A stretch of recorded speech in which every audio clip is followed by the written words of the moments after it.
Good evening, and welcome to this edition of Conversations with Lothrop. We're delighted you could be with us this evening. Last month, we had Peter Goldsmith, the Dean of Students at Oberlin College here, and we got into such a interesting conversation that we decided we'd better have part two of this interview, and so tonight we're delighted that you could come back, and thank you for doing that, and we will cover things that we did not cover a month ago. For anybody who might have missed the program, let me say that Dean Goldsmith came here, I believe, in July 1999 as Dean of Students. He has a bachelor's and master's degree from Boston College and PhD, I believe, University of Chicago. Correct. And he's an anthropologist as well as a skilled Dean of Students. Also a musician, and we're going to talk about that in a little bit. Let's see. Let's talk about, at this point, problems that face a dean of, well, let's put it this way. There are problems that face dean of students everywhere. Mm-hmm. And let's try to bring them not only generally, but into focus at Oberlin. Let's talk a little bit about security, campus security. You have a security department? Indeed, we do. You do. Which at the present time is being directed by Robert Jones, BJ, who is formerly the chief of police in the city of Oberlin. And in every respect, I think is running wonderfully well. I think one of the challenges of running security at Oberlin College is that there's a very high expectation among students and other members of the college community that our community is going to be welcoming of guests and outsiders of all kinds. And whereas there are campuses in the country that are literally gated and others that have a much clearer definition of the boundary between the college and the town, it's part of the ethos of Oberlin College that we're an environment that is welcoming to outsiders in many different ways. And there are very, very good things about that, but it also makes it somewhat more of a challenge for safety and security.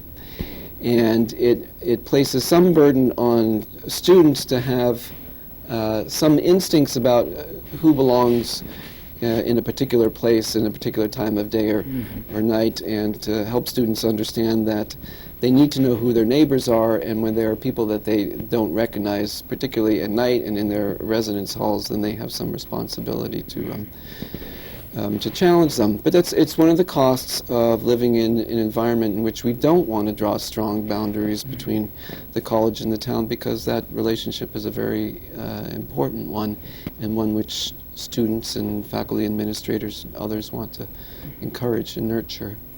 How many are on the security force? How many officers? Oh, goodness, I don't know. I think we must be approximately 20 or 25. Oh, that many.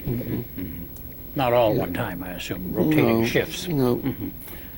There are two issues that I think people read the most about. One of them is theft, some of which I gather is because people don't take proper precautions to lock things up. Often. I suppose that's an educational thing, really, isn't it? Yes, yeah, and probably the single item that's most frequently stolen are bicycles. Would backpacks be a second? I'm not certain about that. There are often backpacks left unattended in places like the library are sometimes picked up and made off with, but I'm not sure statistically. Is this getting worse, or is it just about the same all the time? I don't think so. I think it's been the same. You know, a few years ago, the federal government passed some laws which require colleges to report statistics on crime to their community, to anybody who's visiting, who shows an interest, anybody who wants to know. All this data for 3 or 4 or 5 years has now been very broadly available, including on the web. And in many ways, it's good for us. It enables us to track crime statistics. And we've discovered, in fact, that crime statistics occasionally spike in certain areas. Over the last 3 or 4 years, there have been 3 rather serious assaults on students, in which students were significantly injured. But that aside, the crime statistics stay fairly steady. Now, that gives me thought about another part of the security, and that's, so recently we've been hearing a lot about sexual assaults. And when you speak of assaults, they could be that, or they could be robbery or something, either kind, couldn't they? Yes, although the statistics do break out assaults of different kinds so that we know which are which. It's fairly easy to identify them. Do you see any uprise in that at all, or is there a pretty level, not only here but around the country? Yeah, there certainly was more consternation in Oberlin in the fall over sexual assaults, although the difference statistically is not particularly significant, but it did raise the level of consternation, concern, also awareness and vigilance on the part of students on that particular crime category. Has the position of Dean of Students changed much since you've come? Since I've been here? Have you put the Goldsmith imprint on this position? I think it would be immodest of me to suggest that there is a Goldsmith imprint. There are a couple of things that I've done that I take some particular pleasure in. The primary one probably being the establishment of the class dean system, which has ensured that every student who comes in is assigned to a dean who has special responsibility for making sure that the student is successful, that the student has the means of solving problems when they occur, intervenes when there's a particular pattern of academic problems or health problems, helps the student to get back on track. I think the other thing that I necessarily dealt with was the fact that essentially I was I think the fourth dean of students inside of about 5 years at Oberlin, which means that there had been some genuine instability at the top of the student life division, and I think that the sense of camaraderie, esprit de corps, morale, whatever you want to call it, within the division when I arrived was really not very high. And I think that by and large now as a division we're working together very cooperatively, that there's an enormous amount of mutual respect. There is still a certain amount of stress that's necessarily the consequence of our being in an era in which there are more fiscal constraints than we were accustomed to a year or two ago. But by and large, the team of people with whom I work in the various departments are functioning very, very well together, and see themselves, I think, as very much pulling together to create an environment in which students are learning in the best possible ways. Great. Let's see. Let's talk about two issues that I know interest townspeople: automobiles and off-campus housing. Let's talk about automobiles. Yeah. And this is just the time to talk about it because the snow ban went off on April 15th, I think it was, and all of a sudden all these cars blossom again, if that's the right word, and people start complaining. And then I think I probably have less to say on the subject of automobiles than I do on the subject of houses. I did one thing in my first year here which probably set things in exactly the wrong direction, but there had been on the books for some years a ban on first-year students bringing cars to campus. We knew very well that it was a regulation that was regularly, consistently ignored by first-year students. They would simply bring cars and then they wouldn't register with them with us. And it seemed to me, first of all, highly problematic to have a regulation on the books that was regularly ignored. It just breeds cynicism about regulations generally. And second of all, it seemed to me more important that we have a means of keeping track of student cars that are here and finding the owners when we needed to.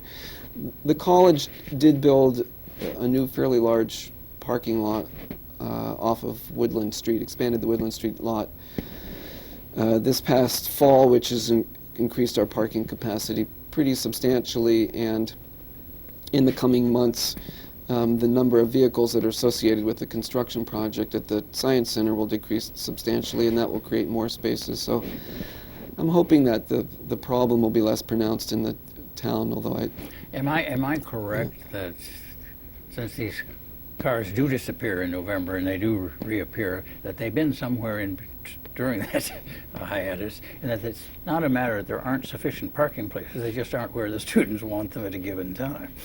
I suppose they like to be right close to where they're living. Yes, I suppose that's the case. And what was the other one? The other issue is housing, which is far more yes. complicated, in some respects interesting. The fact that I like sometimes to quote in order to illustrate the nature of what I regard as the problem is that Oberlin last built a residence hall sometime in the very early 1970s. Mm-hmm. Since that time as a college, we've grown by about 500 additional students. Where are those students living? They are not living on campus. They're living in the town. We now have about 30% of our students, almost 900 students, living off campus at any one time.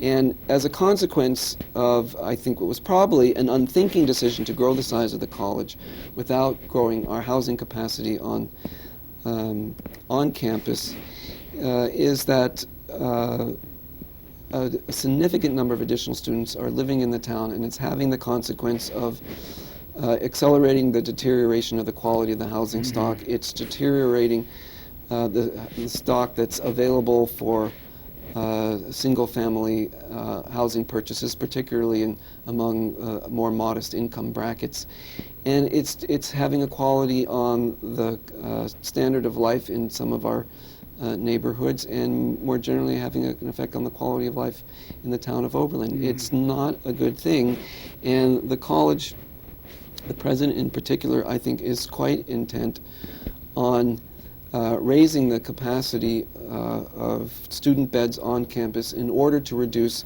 by some significant number the number of increasing the number of students who are actually living on campus, decreasing the number who are living off campus. And that gets us into the Firelands Department. Tell us about that. The Firelands building is sort of the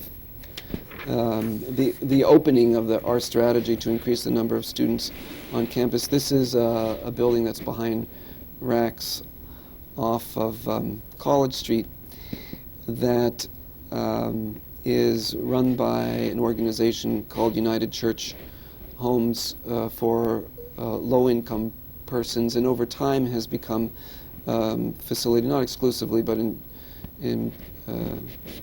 some significant way for elderly people, particularly. They had encountered a problem that their facility no longer meets certain codes for the residents who are in there, that the size of the elevators is problematic. You can't fit, for example, a gurney in the elevator. It's a high-rise building. You have to stand them up on their feet, or stand them up on their feet, upside down, or whatever. You got to do something. So that was from the beginning that happened. Right. Yes. And I believe that they approached the college to see whether or not the college would be interested in purchasing the building for student use, and that in turn would enable them to build another facility in town, which would meet code, which would meet the needs of their residents. And that's indeed what has happened. And a part of the financial arrangement is that the college has made available to United Church Homes a parcel of land on which they will build a building to take the place of the Firelands building, and North Park Street, I believe. It's yes, north of Lorraine Street on Park Street. And they have not yet broken ground for that. I think the hope is that they still will before the spring is out. Originally, we had hoped to be able to place students in there by the fall of 2002. That's clearly not going to happen. But we hope by the spring of 2003, we will be housing somewhere between 85 and 90 students in the Firelands building. Yeah. I think it's great because they're really sort of apartments. It's sort of that transition in a way. I know there was a theory about this. It was talked about at Oberlin one time about dorms, new dorms, if and when they were built, doing something other than just being sort of warehouses, but sort of helping people get used to being in the real world, which might mean they would have more kitchens, they might have more facilities one would find in an apartment. Yeah, and here you've got that down there. Right. And one of the realities of not having built a residence hall since the early 70s is that we've really been caught in something of a time warp when it comes to the construction of student residence halls. Increasingly, residence halls are built on college campuses in ways that facilitate more student independence, that allow them to live in more suite-like arrangements that usually include single bedrooms and common living areas and kitchens that enable them to develop more independence in their lives outside of the classroom. And it seems a certainty to me that we will always have some number of students at Oberlin living off campus. But some number of students, I think, I feel confident, would be content to remain living on campus if we had the kinds of amenities that they are looking for. And that for some number of students, it's not so much the desire to live off campus, but rather the attraction of facilities that enables them to lead relatively more independent lives than our current residence halls allow. So the next stage of this, I hope, will be before too long that we begin to talk seriously about constructing some additional number of residence halls on campus that will look somewhat more like apartment buildings, that encourage that kind of combination of independence on the one hand and privacy on the one hand and community building on the other. Let me ask one thing. We're going back to the security, and I realized I overlooked it. Alcohol. Is that any more of a problem than it's been in the past? Is this I think actually we have seen evidence over the last year that alcohol is a rising problem at Oberlin.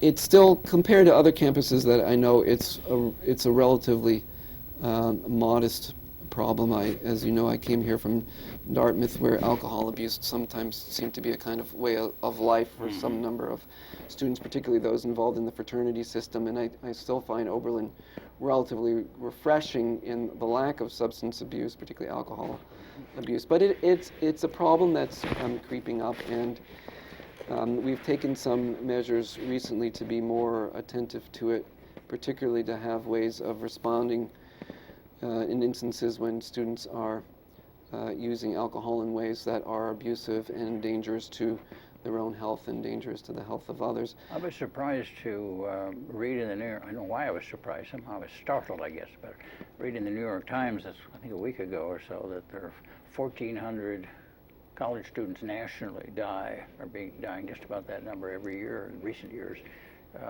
And that didn't count the numbers of injuries and so forth, but that's just sort of startled, because in 10 years that'd be 14,000 students that have lost their lives due to alcohol.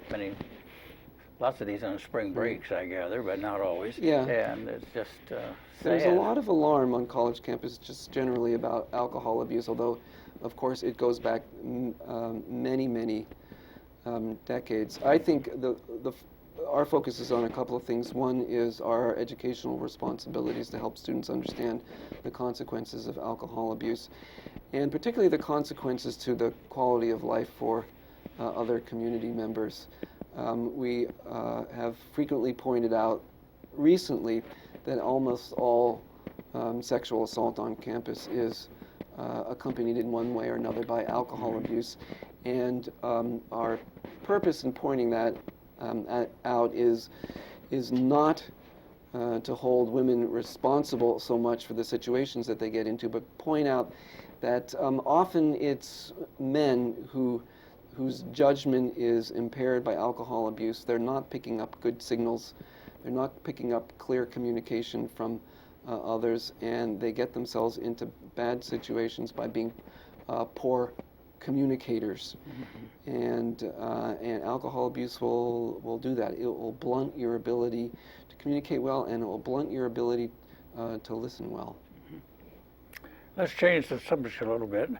Music.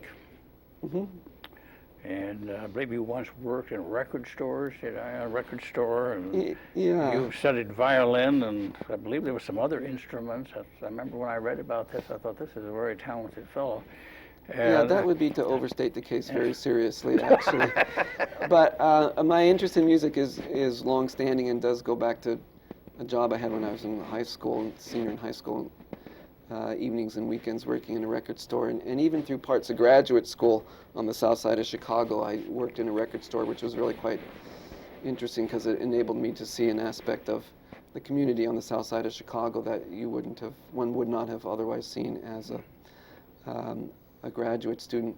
But I grew up in a milieu, and particularly through a summer camp involvement in which folk music particularly was just part of the background of our lives. It was sort of the soundtrack of the political movements that my family and friends were involved with. So it was almost sort of like breathing to imbibe folk music. And the first instrument I played actually was the violin, which I played badly and continue to play from time to time.